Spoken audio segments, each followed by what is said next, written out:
Students, मैं doctor Veena Purohit, MS college Bikaner. Last class में हमने anatomical structure of monocot root पढ़ा था। आज हम पढ़ेंगे डाइकॉट रूट। कोई भी डाइकॉट रूट ले लीजिए, जैसे टिनोस्पोरा या फाइकस।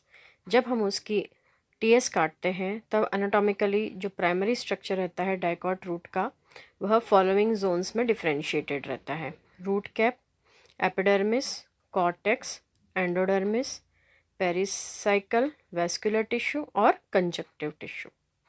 जैसे कि आप ये डायग्राम में देख रहे हैं, सबसे बाहर वाली लेयर में आपको दिख रहा है एपिडर्मिस, जहाँ पे रूट हेयर प्रेजेंट है, फिर कॉर्टेक्स, फिर endodermis, pericycle, xylem, conjunctive tissue, phloem और मेटाजाइलम एंड प्रोटोजाइलम। ये रूट कैप का एलिस।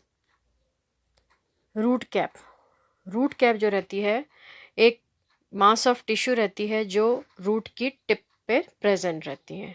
इस रूट को, कैप को हम कैलिप्ट्रा भी कहते हैं, और यह पैरेन्काइमेटस सेल्स की बनी हुई रहती है जो कि क्लोजली पैक्ड रहती हैं।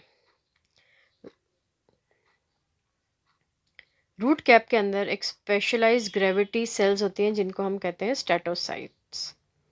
रूट कैप का फंक्शन है रूट मेरिस्टेम को प्रोटेक्ट करना। सबसे नेक्स्ट लेयर जो आती है वह है एपिडर्मिस जो आउटर मोस्ट लेयर है, उसको हम कहते हैं पिलिफेरस लेयर, एपिब्लेमा या राइजोडर्मिस। ये आउटर मोस्ट सेल है जो कि डर्मेटोजिन से बनती है। यह पैरेन्काइमेटस सेल्स की बनती है, सिंगल लेयर्ड रहती है और कॉम्पैक्टली पैक्ड रहती हैं। सेल्स जो रहती हैं बैरल शेप्ड रहती हैं। क्यूटिकल और स्टोमेटा जो रहते हैं वह इसमें एब्सेंट होते हैं। एपिडर्मल सेल्स के अंदर से यूनिसेल्युलर रूट हेयर्स निकलते हैं। एपिडर्मल सेल्स जो रूट हेयर्स बनाती हैं उनको हम कहते हैं ट्राइकोब्लास्ट। रूट हेयर्स जो रहते हैं वो एपिडर्मल एक्सटेंशन रहते हैं, और रूट हेयर का फंक्शन रहता है to absorb nutrition and water from the soil. Root hair जो रहते हैं वह एब्जॉर्प्शन के सरफेस एरिया को इंक्रीज करते हैं। रूट हेयर जो रहते हैं वो इफिमरल मतलब वह शॉर्ट लिव्ड रहते हैं, छोटे टाइम पीरियड के लिए ही रहते हैं। Root hair are absent in the exact tip portion of the root hair जो रहते हैं जहाँ वो टिप होती है रूट की, वहाँ पे ये एब्सेंट होते हैं। हर्बेशियस प्लांट्स में एपिडर्मिस लॉन्ग लिव होता है और प्रोटेक्टिव टिश्यू की तरह एक्ट करता है। मेजॉरिटी ऑफ डाइकॉट्स में एपिडर्मिस जो रहता है वह बार्क के द्वारा रिप्लेस किया जाता है due to secondary growth. Functions of epidermis, यह आउटर मोस्ट बाउंड्री होती है और प्रोटेक्शन प्रोवाइड करती है। Next layer is cortex. Cortex जो रहता है सिंपल रहता है और पैरेन्काइमेटस सेल से बना हुआ रहता है। Cells thin walled loosely packed रहती है जिनके अंदर काफ़ी इंटरसेल्युलर स्पेसेस प्रेजेंट रहते हैं। कॉर्टेक्स जो रहता है वो अनडिफ्रेंशिएटेड रहता है, और क्लोरेनकाइमा जो रहता है वह रूट कॉर्टेक्स में एब्सेंट होता है। कुछ हाइड्रोफाइट्स के अंदर, कॉर्टेक्स के अंदर large amount of air chambers या एरेनकाइमा होते हैं जो इनको प्लांट को या एक्वेटिक प्लांट्स को बॉयंसी या फ्लोटिंग में मदद करते हैं। कॉर्टिकल सेल्स जो रहते हैं वो डिस्टिंक्ट पैटर्न बनाते हैं और स्टार्च ग्रेन का स्टोरेज करते हैं। सीक्रेटरी स्ट्रक्चर्स और रेडियोब्लास्ट भी कॉर्टेक्स में ही प्रेजेंट होते हैं। फंक्शंस ऑफ कॉर्टेक्स: एरेनकाइमा जो कॉर्टेक्स में रहता है वह बॉयंसी में मदद करता है, और जो थिन वॉल सेल रहती है वो ट्रांसपोर्ट करती है पानी का from cortex to xylem. Cortex जो है रूट प्रेशर को मेंटेन करता है और फूड मटेरियल्स को स्टार्च ग्रेन के रूप में स्टोर करता है। एरियल रूट्स जो रहती है वो फोटोसिंथेसिस का कार्य करती है।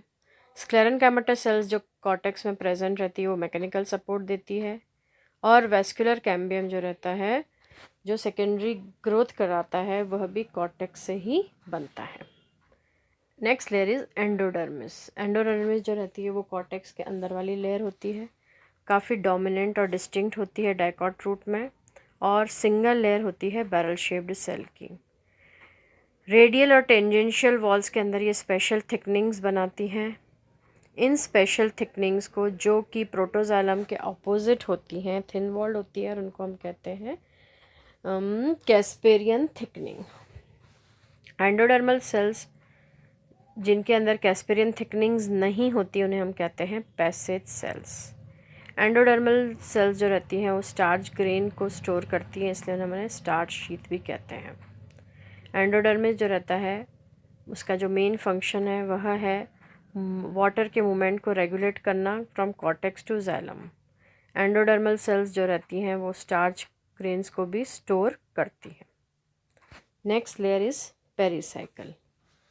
एंडोडर्मिस के बाद जो लेयर आती है वो होती है पेरिसाइकल। यह वेस्कुलर सिलेंडर के बाहर वाली लेयर होती है, थिन वॉल्ड पैरेन्काइमेटस सेल्स की बनी हुई होती है। पेरिसाइकल जो रहता है वो सिंगल लेयर्ड रहता है, लेकिन कुछ प्लांट्स में पेरिसाइकल मल्टी सीलेड रहता है। पेरिसाइकल जो रहता है वो एक्वेटिक प्लांट्स और पैरासाइट्स में एब्सेंट होता है।